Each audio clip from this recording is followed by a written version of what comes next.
राम और कृष्ण के नाम पर चुनाव होगा इस देश के अंदर। इस देश के अंदर चुनाव होगा शिक्षा के नाम पर, बेरोजगारी के नाम पर, अनएम्प्लॉयमेंट के नाम पर। इस देश के अंदर महिलाओं के साथ हो रहे यौन शोषण उत्पीड़न के नाम पर। हमने एक बेटी के साथ बलात्कार होते हुए हाथरस में देखा, हमने एक बेटी के साथ बलात्कार होते हुए दिल्ली में देखा, हमने एक बेटी के साथ बलात्कार होते हुए, एक गर्भवती महिला के साथ बलात्कार होते हुए गुजरात में देखा, और हमने बलात्कारियों को जेल से बाहर देखा। हम किस सदी में जी रहे हैं, किस भारत में जी रहे हैं? आखिर क्या ये भारत लोगों को गूंगा बना चुका है कि आपको अपनी बेटियों की अगर इज्जत और आबरू को बचाना है तो बीजेपी को वोट मत दीजिएगा, अपने बच्चों को रोजगार दिलाना है तो बीजेपी को वोट मत दीजिएगा।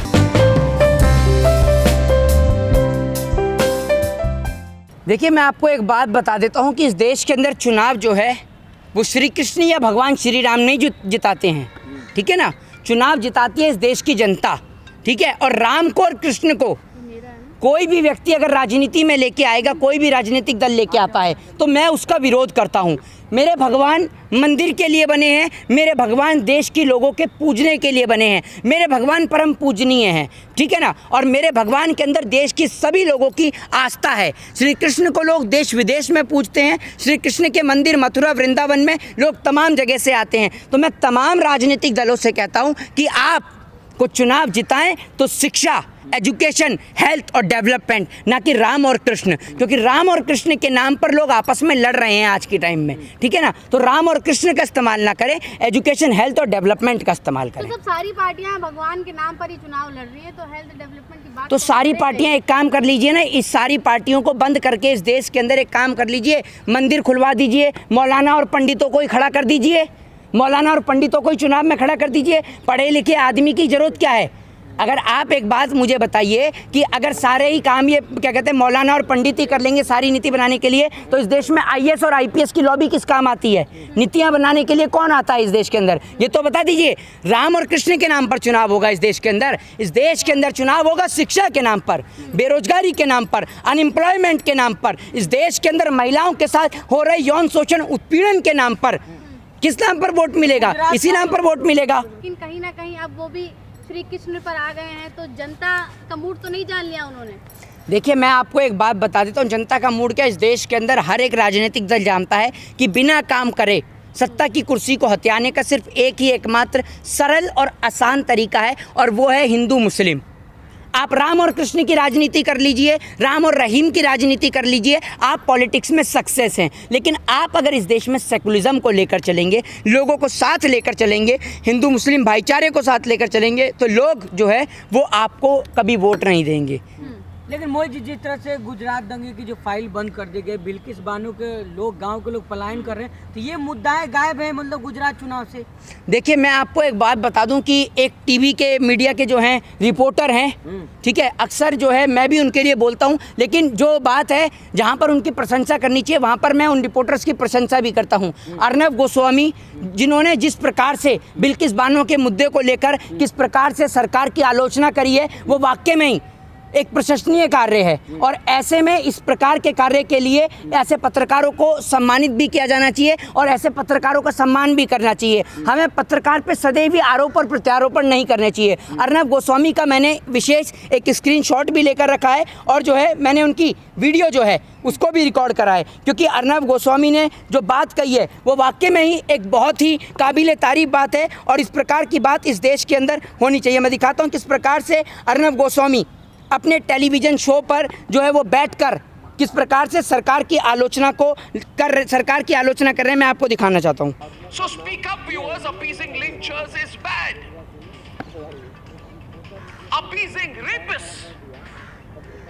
Appeasing rapists and murderers and killers of a 3-year-old child.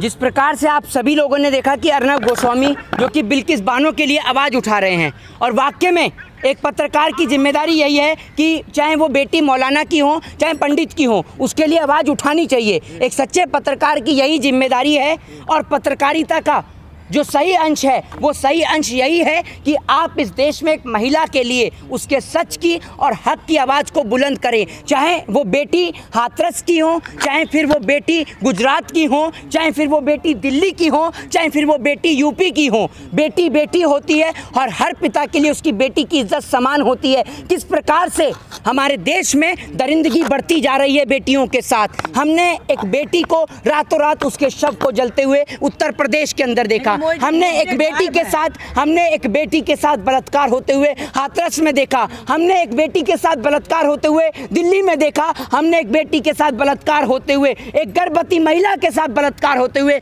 Gujarat में देखा, और हमने बलात्कारियों को जेल से बाहर देखा। हम किस सदी में जी रहे हैं, किस भारत में जी रहे हैं? आखिर क्या ये भारत लोगों को गूंगा बना चुका है? क्या आखिर हिंदू और मुसलमान की राजनीति के चलते कहीं ना कहीं लोग अपनी बहनों को, अपनी बेटियों को, महिलाओं को इज्जत और सम्मान देना भूल गए हैं? क्या इस देश के अंदर महिलाओं का सम्मान नहीं बचा है? क्या महिलाओं की इज्जत और आबरू के साथ में इस देश के अंदर अब ये देखा जाता है कि किस महिला की अगर इज्जत और आबरू लूटी है तो वो किस जाति और किस धर्म की है? तो मैं देश के लोगों से कहना चाहता हूं कि उस महिला की जाति और धर्म को मत देखिए। सबसे पहले सर्वप्रथम वो एक महिला है, उसके बाद वो हिंदू या मुस्लिम है।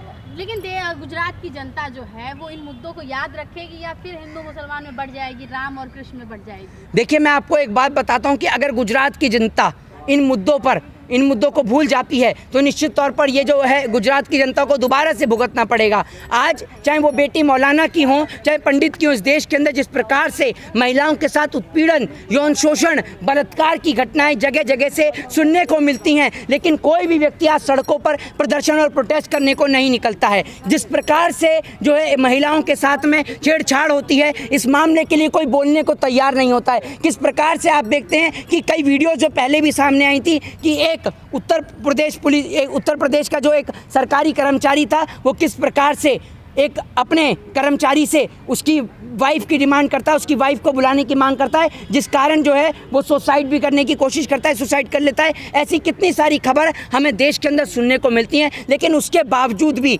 हमारे देश की सरकार ना तो फास्ट ट्रैक कोर्ट में इम्प्लीमेंट करती है और ना ही फास्ट ट्रैक कोर्ट के जरिए इस देश के अंदर महिलाओं को इंसाफ दिलाने का काम करती है। लेकिन मैं देश के लोगों से कहना चाहता हूँ कि चाहे गुजरात का चुनाव हो, चाहे चुनाव हिमाचल का हो, चाहे चुनाव 2024 का हो, नतीजा और फैसला आप वोट इसी बात पर कीजिएगा कि आपको अपनी बेटियों की अगर इज्जत और आबरू को बचाना है तो बीजेपी को वोट मत दीजिएगा। अपने बच्चों को रोजगार दिलाना है तो बीजेपी को वोट मत दीजिएगा। अन्यथा अगर आपको अपने पढ़े लिखे बच्चों से, डिग्री होल्डर बच्चों से अगर आपको पकौड़े ही तलवाने हैं तो बड़े शौक से जाइएगा और बीजेपी को वोट दीजिएगा। लेकिन अगर बच्चों से पकौड़े नहीं तलवाने तो आप बीजेपी को वोट बिल्कुल मत दीजिएगा। जय हिंद, जय भारत, वंदे मातरम।